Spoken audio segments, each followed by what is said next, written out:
Welcome to another episode of Leaders Talk. My guest today is Kate McCourt, VP of the Specialist Program CIS and Change Management for DHL Express.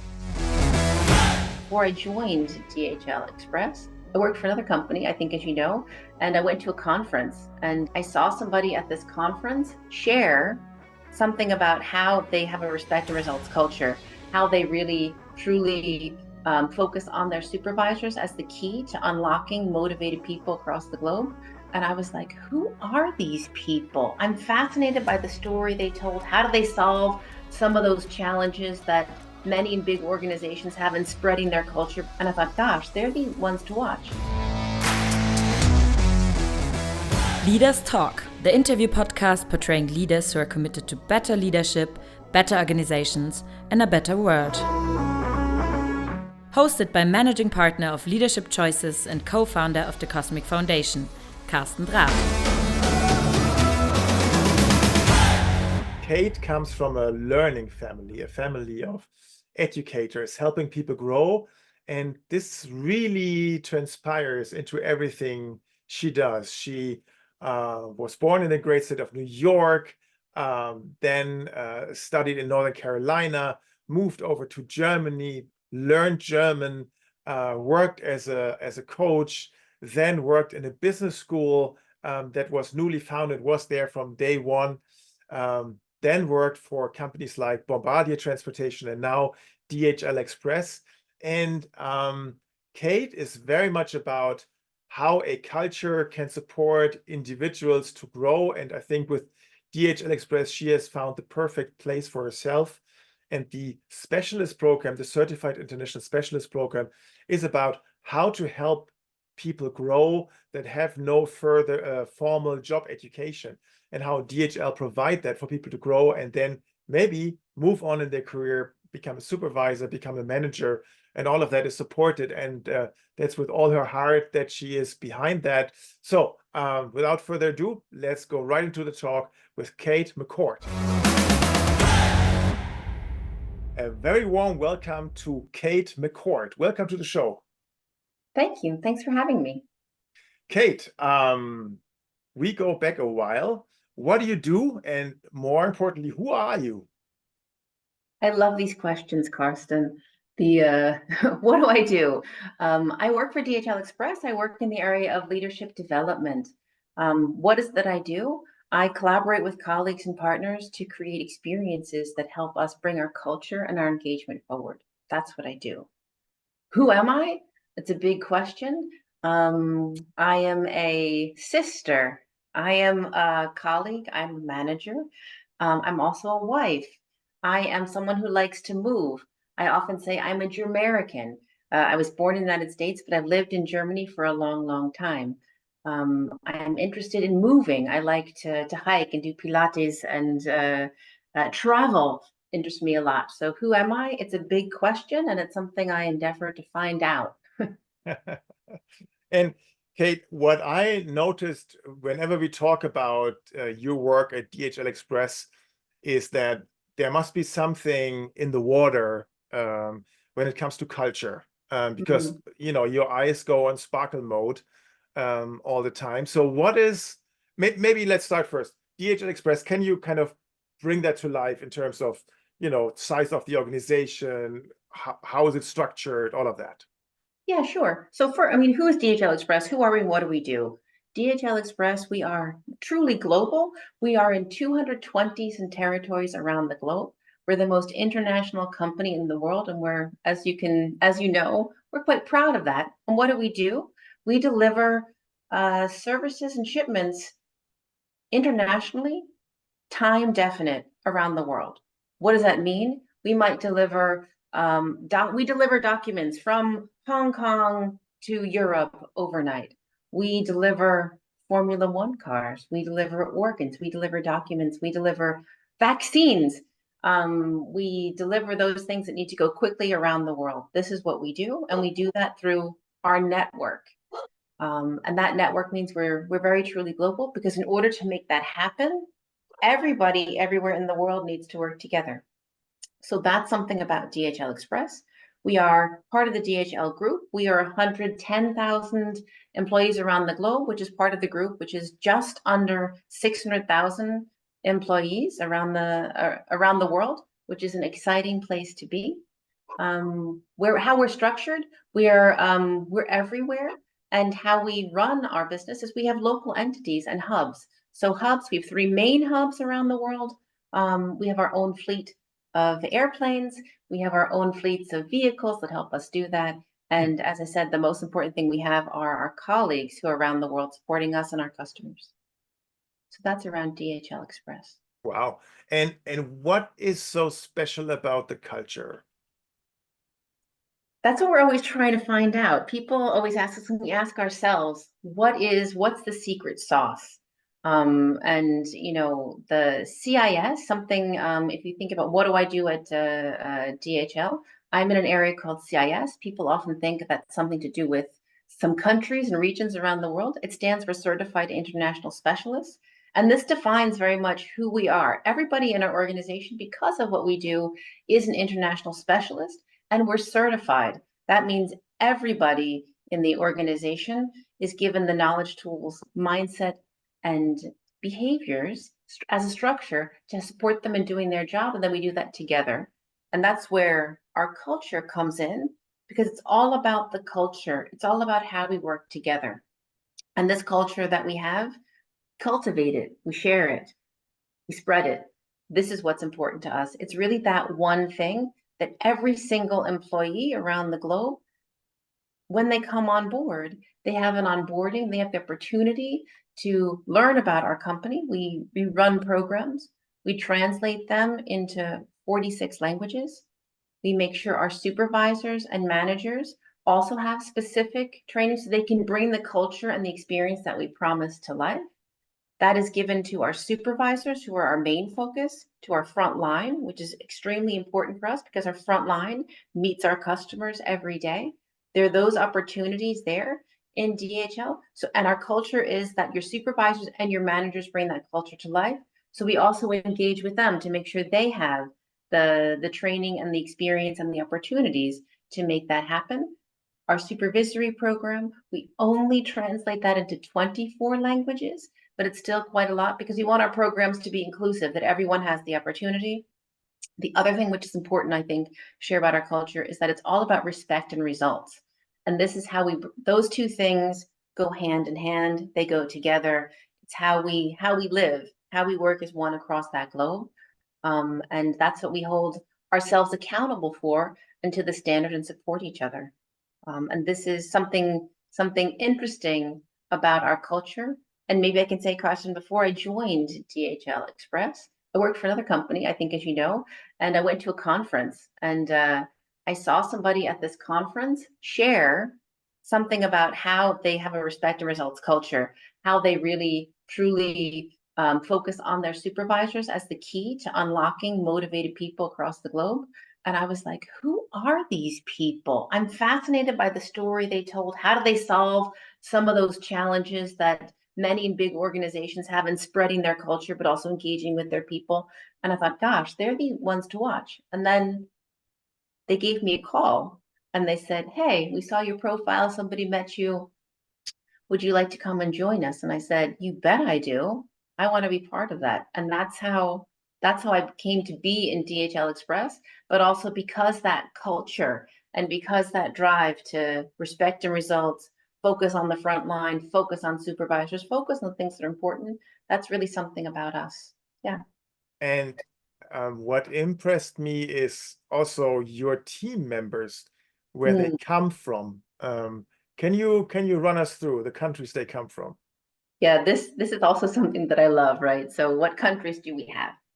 The US, that's me, Uruguay, Pakistan, Kazakhstan, Russia, Serbia, the UK, Romania, Australia, Belgium, Guatemala, Ecuador. If I missed anybody, now I'm thinking if I missed anybody, I don't think so. Okay, wow. So this is really like the UN almost, right? So all countries are kind of represented, Yeah. And territories. What is special about that if you compare that to other? I mean, you've always worked in international environments, but what is special about this team, about this mix? What really makes it special is the different perspectives. That could be from which holidays we celebrate in the team. It could be people's knowledge about what is it like to be somewhere different. It helps us to talk about things in a whole new way. Is that going to fit? Is it going to help? Are there different people? We also have a mix of generations in the team. So some people who are younger, some people who have been in organizations longer. So there's just a wide variety, and that really makes it fun because people will say things and share things you've never expected. And in fact, if nobody does, we're kind of all disappointed. It's kind of like we should move in the same direction, but we shouldn't just agree unanimously about everything. There's some spice to it when you have people from different countries and backgrounds. And of course, the jokes are fantastic because just say one word and it means something else in a different language or a different region. We do have a lot of fun in that regard. Oh, that's great. And so this specialist program, Certified International Specialist, there's a background to it, isn't there? Right. So that means that you provide the professional training that involves, I guess, hard skills, but also soft skills for people that join DHL Express. So in other terms, almost everybody with the right mindset and attitude can join DHL, and then there's education provided to them. Is that right? Yeah, exactly. And I think this is really exciting, which is if you want to join us, you can. We will give you the knowledge, skills, and tool sets and support you to know how to do it in an organization. And that is just as much true for everybody joining. Who are we? What do we do? And how can you help? Across our functions. So if you want to work on the ramp, join us. We'll show you how to do it. It also means if you want to work in IT, come and join us. And there are products and opportunities for you to join there as well. So really across all those different areas, opportunities. And the same thing, which I think is quite unique, if you would like to move into a leadership position, if you would like to become a supervisor or a manager, hey, that's great.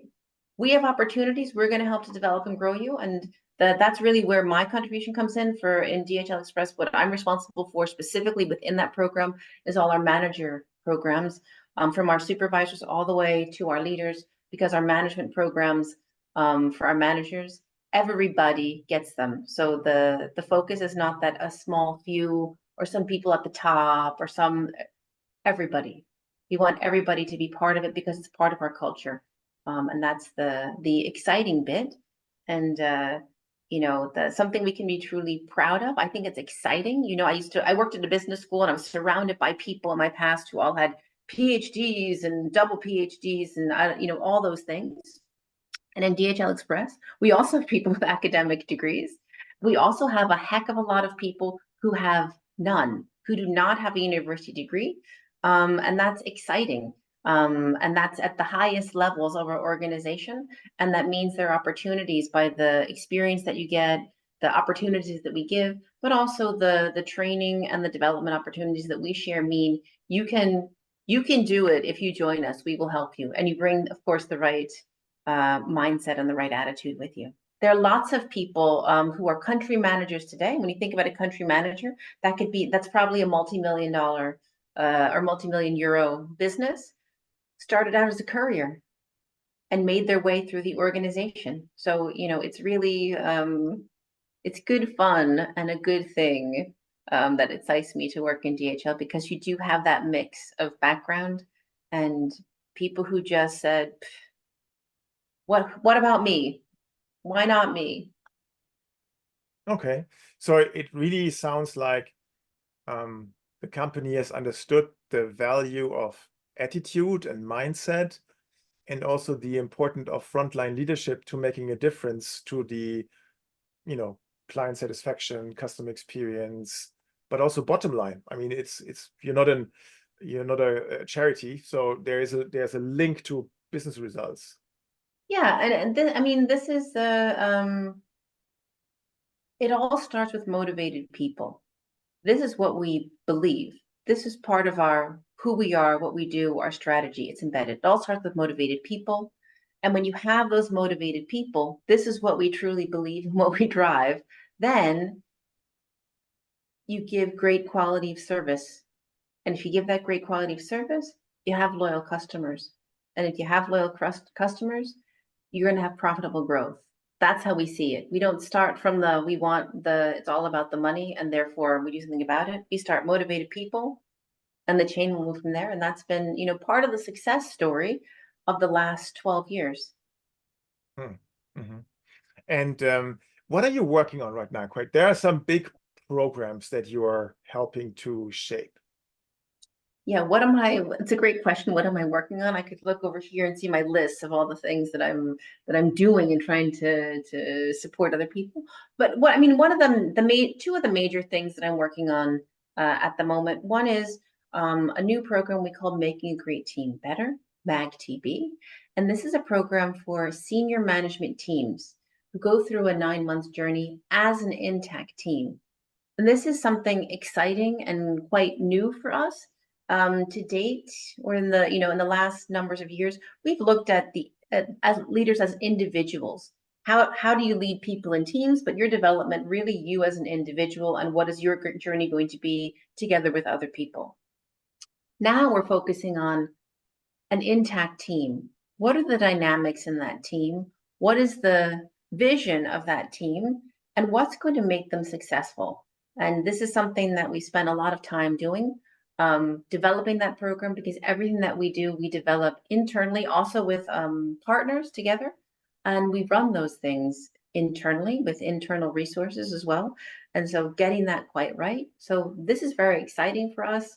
We piloted that in 7 countries, ran our first cohorts of another 12 around the globe in every region. And in 2024, we have another 24. So the great 24 and 24 starting. So this is what I'm really very much working on at the minute. I know I said before the call, I have someone pinging me. This is what somebody was pinging me about. So that's hugely, hugely important. And alongside that, we have our global master facilitators who support that. And I'm responsible for facilitation in our organization and bringing that forward. And the other big thing that I'm working on is our manager academy. We have a lot, and I've said some things about, we focus on our supervisors and our front line, and we do have a large program for them. We've discovered is we've left some people a little bit out of the equation. Managers have some support as well, but they don't have a full academy. And this is what we'd like to bring to them, and not do something random or new or different, but bring them in because it's about culture, give them access to more of the content, tools, and thought processes that we have available already in our supervisory. And how would you apply that to our managers? So bringing that together as an academy is another big thing that I'm working on this year with my team, which I'm probably obviously very, very excited about. So it looks like that, you have the specialists, you have the supervisors, you have the managers, and you're focusing now on intact teams. That really sounds like a very holistic approach. Now, in many companies, leadership development and culture development is something that is, popular when the numbers are good, but when the numbers turn bad, that's kind of the first on the list, of expenses to cut. How is DHL Express treating this? I'm going to say we treat it differently. We think it's hugely important. The sponsor of CIS is every business leader, but also our management board and our CEO, who support us and drive these programs. This program, for example, that I mentioned, MAGTB, Making a Great Team Better, the core sponsor of that is our CEO, John Pearson. This is not done somewhere secretly in there's not some secret department that does stuff under the. It's all one thing. So we see that very differently, and we have the full support and the engagement. The question is rather, why aren't we far enough? Why isn't it done? Why do we only have 92% completion rate across some of our programs? Like, let's do this. Everybody needs access. So that's something. The other part of that story is how was even this program, this idea created? It's a turnaround story. 12, 13 years ago, DHL Express went through some very, very challenging times. And it was the time to say, we're going to change our focus. We're going to focus on international. And therefore, we need to focus. If we're going to do that, we need to make sure everyone's a specialist. What will we do? How will we get them? How will we get there? And the start of CIS sees the turnaround and the growth of this organization. So for us, CIS, our culture, and how we move that forward, it is that one thing that we hold on to that supports us in the best of times and also in challenging times. Okay, so it's not just an add-on, it's really the key ingredient to Yeah, the we success, live, it we looks say like. we live CIS, we live it. And that's Yeah. what brings us together. It's a culture, it's about engagement, it's not a training program. And I still recall you and your colleague on one of our conferences, and you radiated so much positive energy. There's also a lot of volunteering going on at DHL. What do you Yes. guys do there? We have what we call a wheel of purpose. We have a purpose, and that is connecting people and improving lives. And we really believe that there's the opportunity, because we are in so many markets, that we can make an impact. And we have something which is called Volunteering Day. And everyone everywhere has the opportunity within their part of the organization to volunteer. There's a tremendous amount of volunteering that goes on sites and countries and locations and stations. They organize those things themselves. If you have something that you would like to do, people promote that. I often join in some of the charity runs that take place for breast cancer. Oh, look here, breast cancer awareness. I'm very proud of that medal. So there are lots and lots of opportunities to do that. And we also have a program called DHL's Got Heart, which is basically we look to see what are people in the organization who can apply and say they're doing volunteering and charity work on their own, beyond the scope of what the opportunities are inside the organization. We celebrate that. We vote for those things, and there is a donation made, and often quite big donations made to those charities, because we want to see that you have an impact outside of work, and we celebrate it. This is something important to us because we are such a big organization. We are in so many local markets. We're driving around. Our couriers are out and about in cities, in country, in locations around the world. We're out there, and so there are lots of opportunities to do that, and we take that on board. We love it. We think it's fun. That sounds really amazing, and this is almost too good to be true. So, is there something that you are struggling with as an organization? Is there something that you get critiqued for, or what's the other side? Is there another of course, side? There's always another side to that. I mean, for example, we have an insanely customer-centric culture, which means it's all about the customer and how do we bring that to life. And there are challenges. There are challenges to deliver to our customers each and every day. And this is why we have our culture, why we have systems and tools, but we do need to respond to those things. There are geopolitical things happening in the world that directly impacts us. If we need to move a trade lane because something's happening in the world, if you want to bring something from Asia to Europe, the trade lane, I think, as we're all aware, has shifted around. And this causes our customers to engage with us a different way, different timelines, etc. So there are lots of things that impact us in those ways. That's a daily challenge. That's not it's not something far off into the ethers. It's not something that doesn't affect us. It is each day, every day, weather impact us. So this is something that we really drive for, and that we have to have that continuous improvement mindset, because things will go wrong. We want to prevent them, but things go wrong, and how do we make that up, and how do we make that back? So that's a huge challenge for us. And it's a daily challenge that we have to overcome. Another challenge, which is, we do a lot of thinking about that, is what is the impact on the environment of what we do? We have a zero emissions goal by 2050, and how are we going to get there? How do we partner with our customers in a way to make that happen? And this is also a struggle. We have a huge fleet. And that's being transitioned. That's being transitioned to electric, transitioned to bikes. We have the first electric fleet of airplanes in the US. We have a sustainable aviation fuel program, but it's not easy. It takes a lot to make that happen, a lot of effort, look into a lot of niche areas to say, what role does packaging play, and what's our part in that, and what can we do, and how can we work with others together. There are big challenges out there for us, and it's we don't shy away from it. So I'm sharing it. We don't shy away from it, but it's a daily challenge. It's not something that is something that is we're not aware of. And if we're not aware of something, let us know. Yeah. And now I would like to understand more about Kate, the person. So DHL, I think we have a pretty good picture, DHL Express.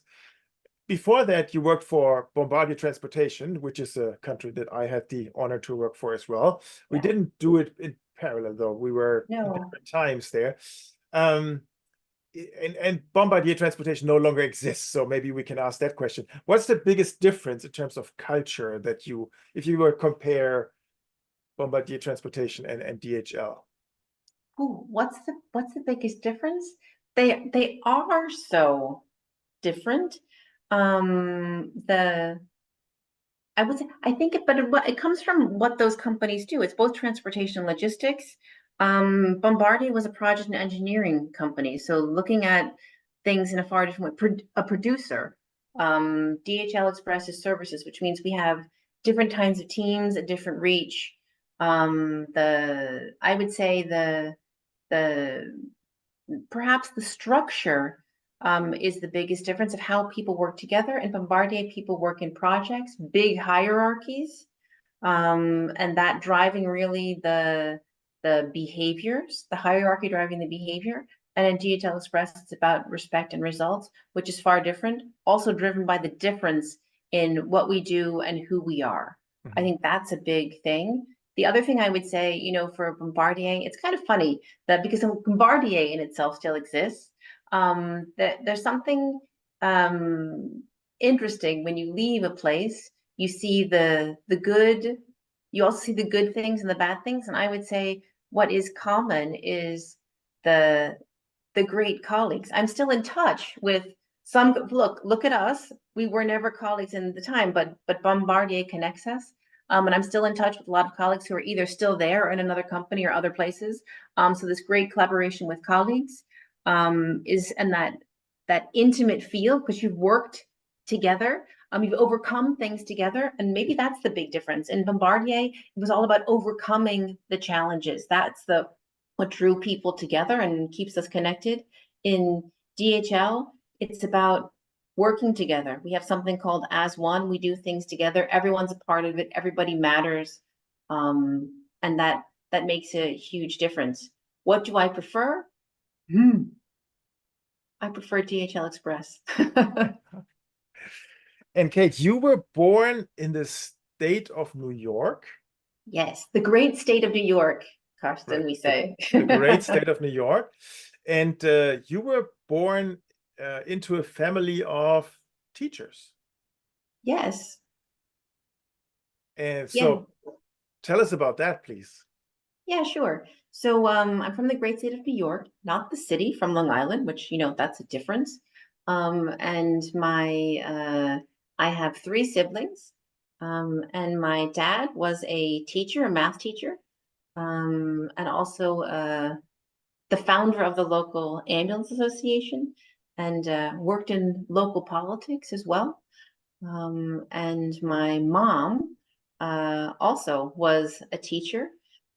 She originally worked in tech in the 1960s as a woman, which is also very, very exciting to tell as a story, because I think it's important.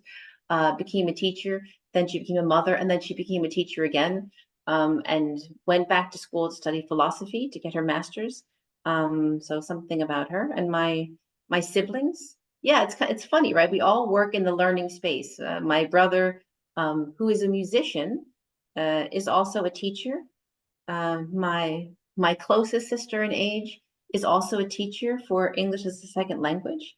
And my other sister, who worked actually as a recruiter and in financial services for a while, has also landed in this space of leadership development coaching. She's a speaker and author. Yeah, so we're learny types in the McCourt family. And when you decided to study, you chose a location that is pretty far away from the great state of New York, North Carolina. What drove you to that? Yeah, something about me is I like to move, I like to go. And so I wanted to get out, see something new, do something different, move away, maybe get a little bit more sunshine, which North Carolina can provide. And yeah, so I moved. I was 17 when I went to college, and I sought to go somewhere different. I also sought to go somewhere that would give me a scholarship. So I'm a scholarship kid, which means I was also looking for a place that and opportunities to that someone else is going to pay for my education, which is something different. It's quite an American thing. You don't have that, for example, in all countries, but that was important for me. So I went to North Carolina, and this opened up, the window to say, gosh, people are different from me. In North Carolina, I think on my first day, they gave us a tour, and it was someone from the campus. And I barely understood a word the person said because of their accent. And I thought, wow, this is interesting. And people thought my accent was funny because I was from New York and a lot of people from the South. So all this, the interculturality, is that a word? Started kind of right there. Yeah, so I wanted to go places and do things, and look at me now, right? That was my first big step. And then I, from that experience, took the leap and went to Europe, and all these years later, I'm still here. I like to joke and say, my college roommate who studied German and had to do a semester abroad, I thought that's a fun idea. So I went with her, the big plan. Oh, that sounds cool. And we always joke that she left me here. She forgot me. She went back to the States. I'm still here. You're still there. And history and politics is what you majored in. Why that? Why not? I thought I was intrigued. It was interesting. I actually went to college, and I was going to study math and IT. And I then was in some courses in history and politics. There's the, core liberal arts study program that you need to do. And I was fascinated by what I saw there. There were also really fun people. There was a mix of people. And then I went for it. I wanted to have a little bit more fun. Although in fairness, I will say, Karsten, I was really a very good math student. Maybe I should have stuck with the math, but later on, I went back to psychology and just some statistics, so I didn't lose all my number drive. But yeah, history and politics. I went to Wake Forest University, and that is a fantastic program. And I would say, in a way, the liberal arts education, I wouldn't trade it in for anything, because it helps you to discover new things, new fields, gives you methods, tools, and you can really analyze something. Very, very useful skill set. And here is an interesting announcement for you. I've been talking about our Cosmic Foundation over the last month a lot. And now we have reached a very, very important milestone. We have identified an NGO in the Ukraine that we are going to support. The name is Future for Ukraine Foundation. I just met with their president, Elena Nikolayenko, in Warsaw over the weekend, and we agreed to work together. What they do is they work in three particular directions. One is to provide prosthetics for wounded soldiers, or generally people wounded during the war. They provide psychological counseling for women who experienced sexual violence, and also they support children with mental health issues. A very important work. 50 people are in the core team, and the Cosmic Foundation will provide them free access to high quality coaching. We have identified a growing pool of coaches in the Ukraine that speak Ukrainian, are certified according to the International Coaching Federation, which is the greatest or the largest professional body on the planet for coaches. And they are also able to speak English, which is, if you put all of that together, it's very hard to find, but we're very happy to be able to start the work now. There's, a lot of red tape that still needs to be worked through, but we'll make it happen. And now we need your support. The need for coaching is big. Individual coaching, group coaching, leadership development, resilience development, all of that is needed. We can say already now that our budget will not be enough, so we don't have enough donations yet to support the work. We need your help. We need your support. So please support us, Cosmic Foundation.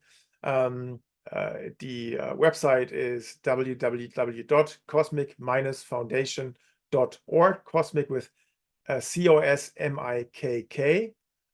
Click donate now. And why is it important to donate there and not directly to the Future for Ukraine Foundation? If you give the money to the charity needs to use the money to fund prosthetics and counseling, social support and all of that. But what we want to do is we want to help the people in the NGO, and hence we need this money that is dedicated to coaching so that people can remain healthy and powerful, capable, resourceful.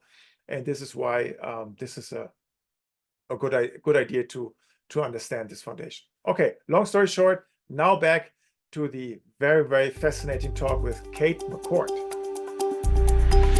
You are also connected to the history of a very important business school in Germany, namely ESMT. So first question is, how did you get there? How did that happen? Because they sit in Berlin. And what's the interesting part of that foundation story?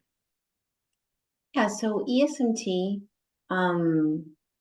first of all, I was living in Southern Germany, I was studying, I was also working as a trainer, moderator, and coach, and decided I needed something different. I was going to go somewhere new. Berlin at that time, over 20 years ago, was a super cool, it still is, but a super cool place to be. So I went there and I said, I'll do projects, I'll do things, I'll do whatever.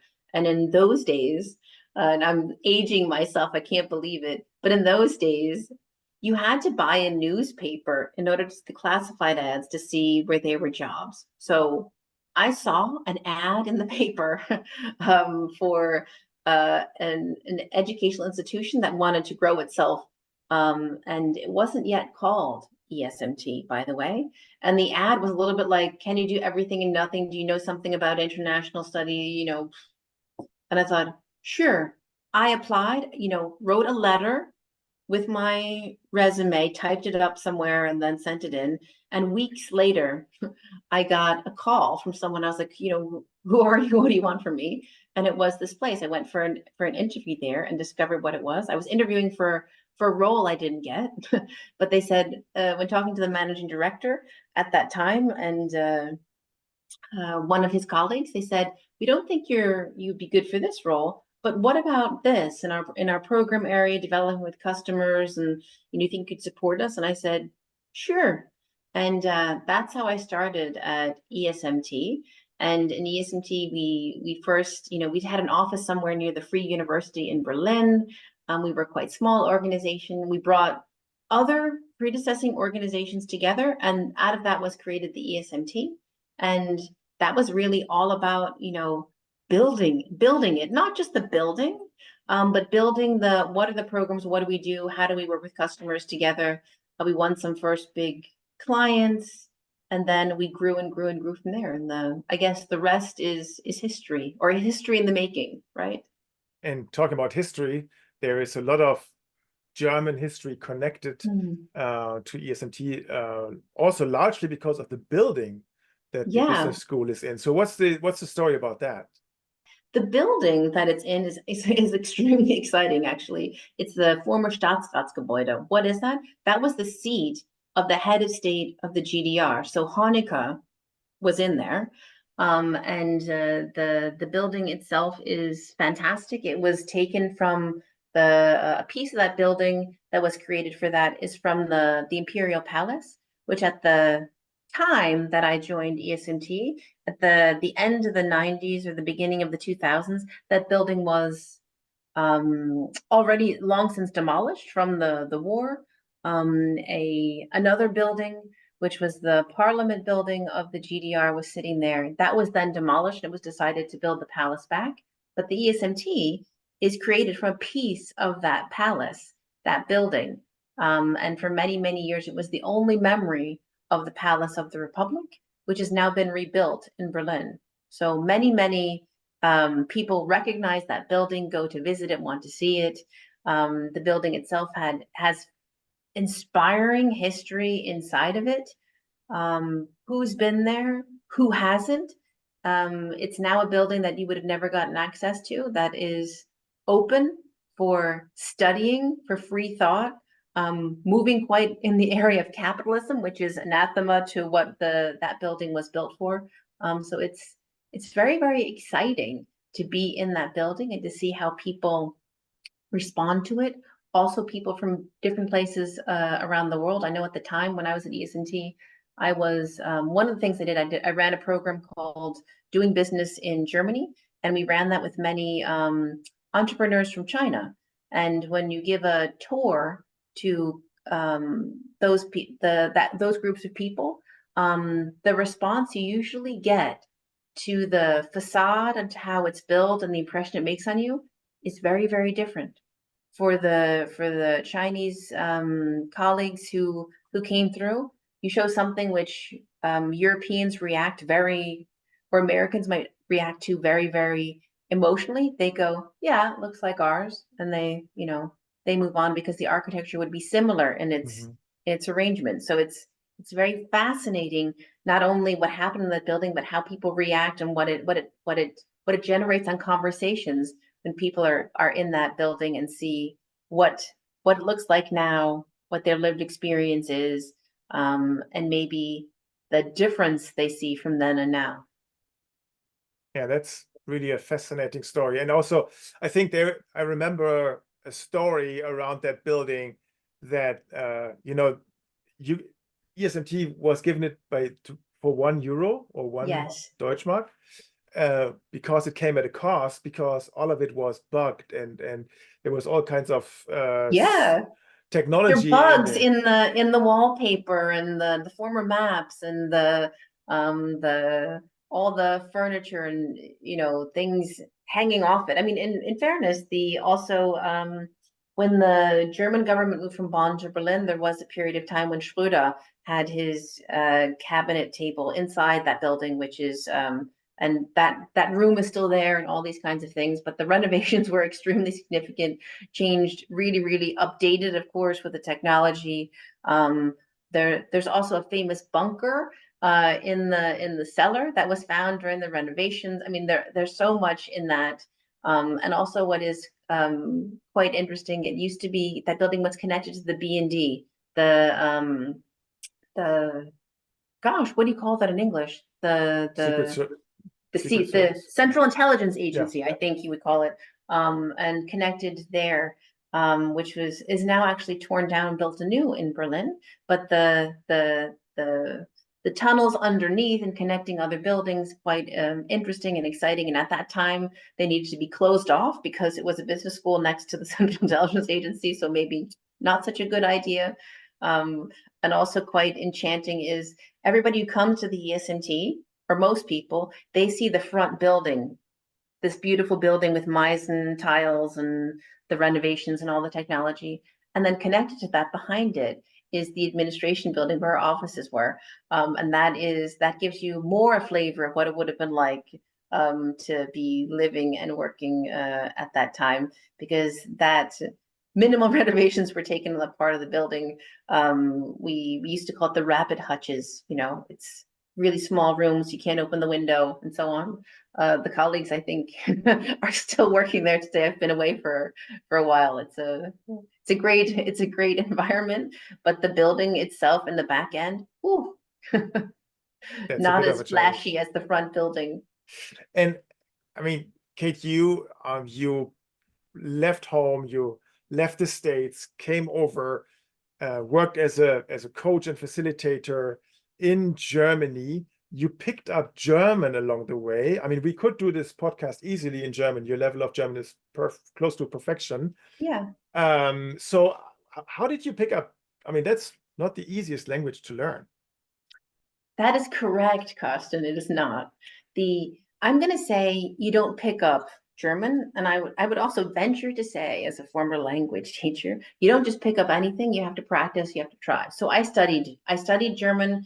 I did it intensively. I also immersed myself, which means I spoke only German with people. It's quite interesting. My husband, who I met a long, long time ago, we met in German, and we speak German to each other. So lots of people who I know, I only speak German to them. That's how you learn a language. I wouldn't say you pick it up. You have to you immerse yourself. And maybe, as you can tell, it was challenging, but the challenge of needing to talk wasn't a challenge, because I thought I love to talk. I love to meet new people and learn about them. And so if I wanted to do that, I was going to have to learn the language, and that's how I learned German. That's pretty amazing. And so from ESMT, you went to Bombardier. You spent a lot of time at Bombardier Transportation, and you also studied again. Yeah.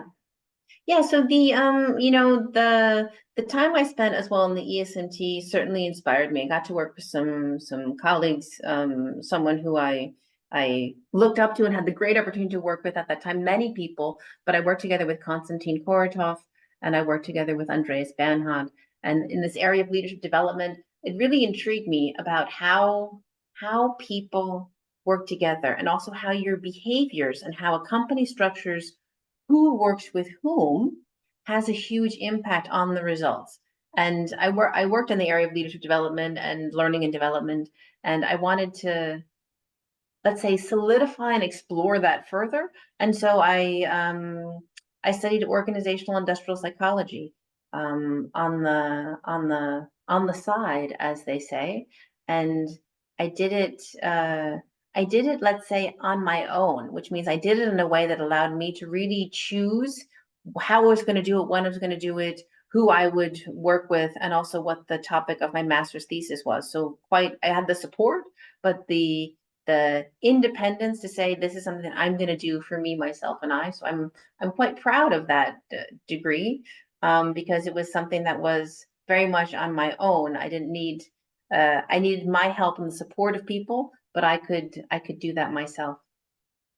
And what fascinates me about that is that you very much created who you are today. I mean, where you live, what you do, what's your identity. I mean, and you took more risks than usual people, average people, I would say.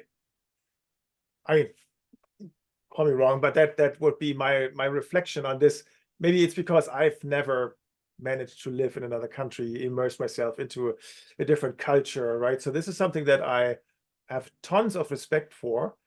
What do you think there is to learn from your biography? What if some people would listen to this and say, I find this inspiring. What do you think can people learn from the way you approach life?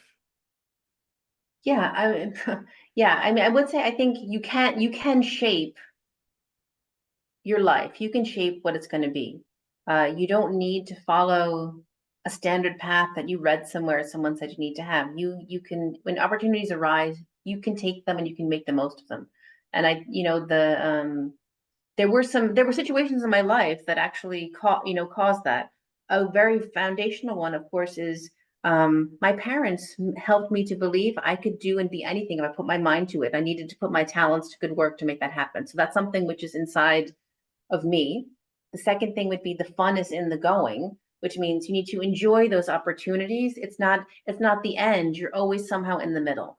And something big that certainly significantly shaped my life is when I was a quite young adult, my parents died, both separately, quite in succession. And this made me realize I must stand on my own 2 feet at quite a young age, that there is no safety net, that I'm going to have to do this. There are people who can support me. I have family and siblings, etc. But it really is just me. And that, it could sound like a weepy story, but in fact, somehow it's not, because I was able to do that. I could take one step forward, and each step I took made me think, gosh, I should have set myself higher goals. There's more than I can do. If you want to do something, sometimes people ask me, how did you get to Germany? I said, I called a travel agency, I booked a flight, I packed a bag, and I went. And in essence, it really is that simple. There are some things you have to take care of in order to make that happen, but it's that simple. I've traveled on my own with others, but also on my own to many, many countries in the world and gone hiking. I've been, in a variety of countries and had some crazy experiences. And how did I get there? I just decided I wanted to do it. And then things happen from there. If you put your mind to something and use your resources, and if you work hard, I think if you work hard, you got to put the work in. And that work could also be in the relationship that you have, or in the research that goes into finding out, how do I make this happen? If you do those things, almost anything is possible. And maybe the final thing I would say is work together and trust other people. If I think about what has shaped my life to this point, I've always met people along the way who gave me something, or gave me an idea, or who believed in me. It could be someone who gave me, something from their lunch on a hiking trip, which made me then move forward.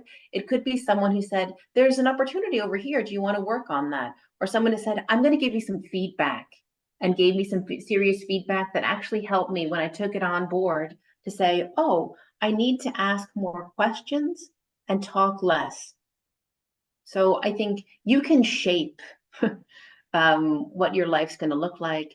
It's never over. You're always in the middle, and use the resources around you, and the resources around you can also be you. That's what I would say. Pretty cool. In your background, for those who are listen audio only, there's a bookshelf, and in this bookshelf, there's one particular book standing out because it's, cover facing the camera. Oh. And this is Breaking Trail. So what's the significance of that book? Oh, I love this book. It's by Arlene Blum, if anybody knows her, and she is famous in the climbing world. In particular, famous as a woman in the climbing world, being part of the first all women teams to attempt to climb Everest, and also Annapurna, and shares in a fabulous experience from Annapurna. I've been to Annapurna, and I've been climbing there. My sister's been to Annapurna and climbing there, and I know a bunch of people who've done that. And I think the Breaking Trail as the topic, I mean, it's something I've come back to fairly recently. That's why it's there. I didn't actually mean to put it in the picture. Is something that connects me to other people that I know. But also it's about, you can do things differently. And this I find very inspiring. You can do things differently. You can fail. You can rough it up, and you can come back from that. So gosh, it's like a podcast on books. I highly recommend this and other books, but Arlene Blum, wow, look it up, be inspired. Cool. Role models. So I think your parents qualify as role models, if I Yes. listen to you correctly. Probably Konstantin Korotov and Andreas Bernhard, as you mentioned. Yes. Other role models along the way? So I'm going to say so many. Sometimes I think we look at role models and we think we need to hold up the big person, the big thing. And I do have those people in my lives. Many people who are role models of kindness. From my grandmother, who is extremely generous and a kind person. Whenever I think of myself, I channel her to say, I must be kinder to myself and to others. So that's another role model. But I think there are everyday role models. If I see someone who holds the door for someone else, I think, wow, that's something I want to model. That's the role I want to take. If I look at leaders in organizations, I like to pick and see and watch what they do and pick those elements and try to emulate that. I also have some negative role models, meaning those are people who I've learned, my goodness, I never want to be like this person. And I call upon those examples of managers I've had in my own lived experience where I think I never want to be like that. Or I remember how somebody made me feel in a negative way, and I think I'm never going to make anybody feel that way. And then I look to the people who've made me feel that I could do something, be something. I'm better than myself, and I want to emulate them. So I'm not a person who would say it's the one person, it's the one thing. I've had many people along my way, but also continue to look out for those things that you think, oh, not me, not today. But especially the time, it's the small things and the small moments that you see, how people celebrate each other, or you see young people coming up in organizations and they're always better. They're always better than you think they're going to be. And it's like, gosh, I need to be better. I need to be thinking in different ways. I need to take the initiative, raise my voice, have courage. So there are role models everywhere. You just need to pick and choose and see and use them. Well, best time, worst time. So what was one of your best times in your lives and why? And what was some of your worst days in your life and why? Whew. I've had so many fantastic days. You really make it difficult, Karsten, to choose. I'm going to say one of the best days I've had fairly recently is when we see I've been to a graduation of our supervisory program, and this is something I love to do. We invest a lot in our supervisors. They have modules, they have a program, they have experiences they need to do, and then we have a graduation. And this graduation culminates in a regional graduation. We graduated back to back over 300 supervisors this year, and those supervisors come from all walks of life. And when they walk across that stage, this is why I do what I do, because many of those people, this is one of the biggest achievements they've had. Many people do not have a diploma or a degree, or if they do have one, maybe their family wasn't so involved. Maybe they had nobody cheering for them. And that's something that we can do. This best day is really about celebrating other people and the impact that you can have with things that you do. That is a very recent, and unfortunately, I get more opportunity than just the one per year to do that kind of thing. But that is really a highlight moment, because then you can see this is why all that effort was worthwhile. This is what I'm about. So that is maybe something which is the best. And I could tell you tons and tons, the places I've been, the people I've met, some worst moments I might also generate from that. I'm going to say one of the worst moments that I've had is I was sitting in the back of a police car in China, in Beijing, when I arrived once, traveling by myself. I didn't know what's going on. I thought I was being arrested in China at 3 o'clock in the morning. I was very, very frightened. It turned out to be a great experience, of course. It wouldn't be a Kate McCourt moment if it weren't. Sorry. The police officer was helping me and took me where I wanted to go. But for a moment there, I thought, oh, Kate McCourt, your luck has run out with your adventures. I'm going to say that would probably be something which is the worst. But I would say, maybe to summarize, I look for those opportunities to enjoy the moment. Life is short. My parents, passed away at a relatively young age. Life is short. Do what you want to do. Make things happen now. and enjoy what you're doing. So I look for those best moments also in a work environment. Work with the people that you like to work with. And if you don't like it so much, see if you can change it. What can I do to make fun, to have more fun, to connect, to work on interesting projects? And if it's not going to happen, get out of there. Do something, do something different, make it happen. The power's within myself. And the same thing for worst moments. Some of those bad moments either haven't been so bad or were huge learning experiences after them, or drove me to do something different, or drove me to say, I'm never going to be that way, or I'm going to say, not on my watch. I have seen things take place and known in challenging situations with bullying and harassment, for example, in the workplace. Not on my watch, Karsten. I'm gonna step in, step up, get support from others. There's always something that you can do. Wow. Kate, there's a lot of positivity when I listen to you. When you switch on the news, how do you remain positive, or what's your outlook on the world right now? Karsten, I don't know what to remain positive. Sometimes I think, would you, I might turn on my phone and just talk to my phone, like, would you people come on? This is, I am really a person who say, I think love is the answer in work, in life, in politics, and love is the answer. I don't see some of that love lately, but then you do. If you look at the response of people around the world to the support that they're given, this is what I try to tie myself to, and to be part of that.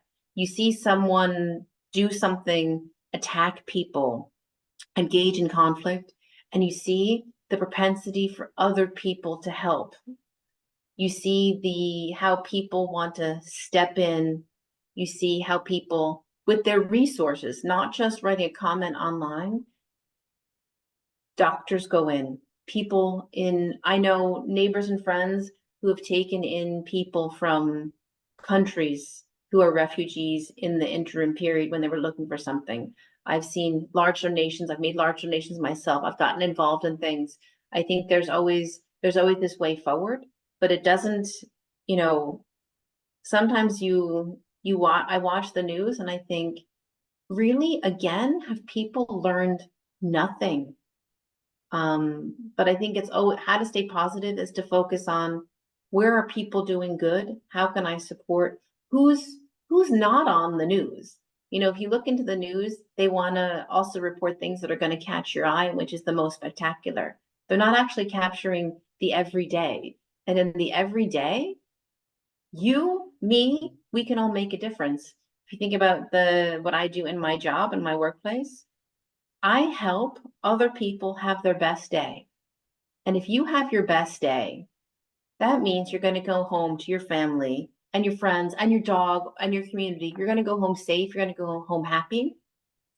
And you're going to help other people have their best day every day, by chance and maybe on purpose. And that spreads. So this is how I stay positive. Because otherwise, don't read it, don't watch it, which also isn't the way, or that's not gonna get me. That's not gonna get me, I don't think, any other people anywhere. So it really is about looking for the goodness and getting involved locally where I can. Love is the answer. What's your outlook on the US election? Whew. That is my outlook. This is also something I see in the news and I think, oh my goodness, here we go. The US election is fascinating, but I would also say it's not done until it's done. Lots of things happen in the buildup, lots of things happen in the primaries. What I find disappointing, I think, is that some of the learnings each election cycle come out, what have we focused on? Who has been most prominent in the news? And whoever is most prominent in the news and most talked about tends to be successful on the ballot. So if we would like different candidates than might be out there. We need to talk about them. We need to search for them. We need to look for them. This is a little bit short notice. I might even be in the US election, but if we would like to see something different, we're going to have to do something about it. And by the way, that's my same view in organizations. If we would like to see different leadership in the future, if we would like to see more diversity, then we're going to have to work on it now. Who are we talking about? Who are we supporting? Who are we developing? Where are we shining the light? That is very, very true for an organization. And it's the same thing in politics, whether that's the US politics or elsewhere. So I'm at the moment, I think it's not over yet. And I'm also thinking, my gosh, everybody, what's our part in all of this? Yeah. Well, we'll see, I guess. So, Kate, thank you for this grand tour through your life. What's the one thing that I haven't asked you yet, Kate, that would be interesting to our listeners and viewers? I love this question, and I knew you were going to ask it, and I've just been thinking, what the heck am I going to say? What have you not asked me? Maybe what you haven't asked me is, what do I do about my health and well-being? Okay. And I think this is something that is hugely important, not because it's on the news, but it's in things that we read all the time. It's because it's important to me. I think the health and well-being is something where I cannot put enough focus on that enough. And I get a lot of energy when I talk with other people and when I spend more time with family and friends. This is something hugely important, but also making the time to sleep enough, to eat the right food, and to exercise. And these are things I always want to do more of. And what I know about myself is that when I don't do them, I don't feel as good. I'm not as productive. I don't feel as positive. And when I do them, wow, people might even ask, what do you want? I'm like, I'm feeling good because I'm doing good for myself. And I think this is, it's a reminder, and I reminded myself again at the beginning of the year, I must do more in my health and well-being. And that starts with a lot of things, but no time like the present to get back on track. That's a great closure, I think, for our talk. Thank you so much, Kate. I am very inspired by your talk. I'll have a different remainder of the day now. So thank you for that, and all the best to you. I'm glad. Thanks a lot, Karsten. That was Kate McCourt. What do you think? What are your reflections? What inspires you? Send us an email at leaderstalk@leadership-choices.com, or leave us a comment and a rating if you want to. That would be really, really nice. And now, thank you for listening. Stay healthy, and see you here, or hear you here in 2 weeks. Bye-bye.